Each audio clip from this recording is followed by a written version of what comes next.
na tayo ngayon sa El Centro sa Santa Lucia East Grand Mall. At dito ako ngayon para maging kurado ang ng rider. So, eto yung front stage natin guys. Look! Ito makikita niyo ko dyan. Wow!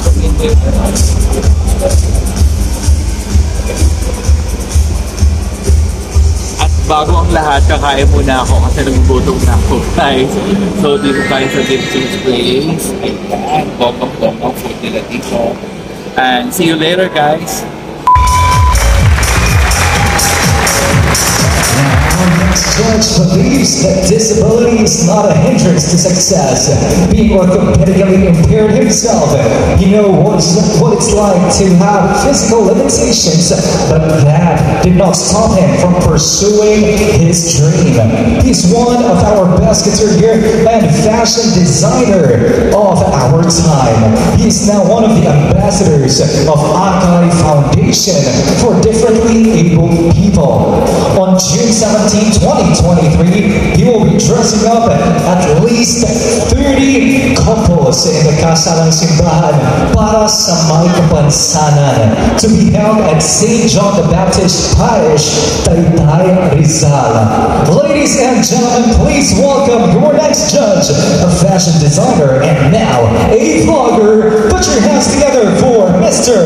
Ryan Sarangay, also known as Nina Ryan.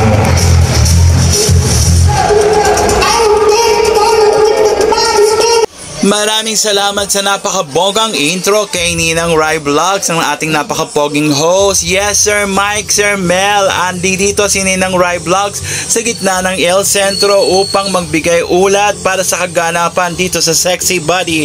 Dahil ang yung Ninang Rai ang yung nag-iisang PWD correspondent at hurado para sa bidyong ito.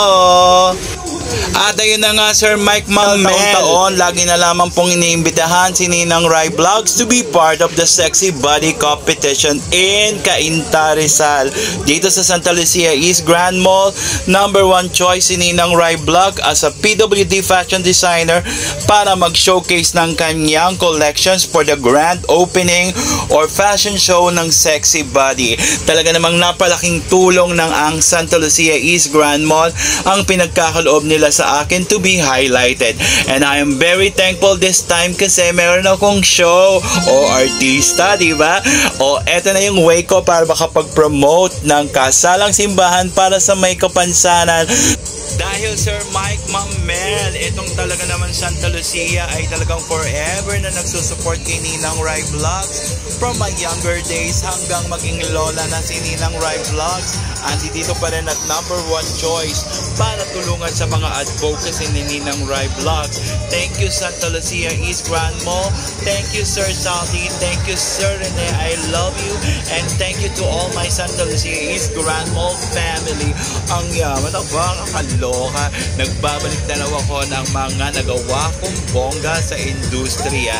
Dahil dito mo mapapatunayan sa field na ito na malaki ang ating naiambag sa limpunan. O diba? Excuse me po, at talaga naman pong nagkakagulo at hindi magkamaliw at talaga namang dumadagundong ang buong kapaligiran. Sir Mike, Sir Mel at Ma'am Mike, Ma'am Mel, talaga namang ako'y hilong-hilo at talaga ng tulirong-tiliro dahil hindi ko alam kung sino ang mananalo at pipiliin kong bilang grand winner para sa Sexy Body. Siyempre, ang ating mga criteria for judging ay kailangan natin sundin. O, ito naman ang mga batch ng mga naggagandahang babae. By the way, Sir Mike, Sir Mel, ang nanalong grand winner na babae dito ay host ng Showtime.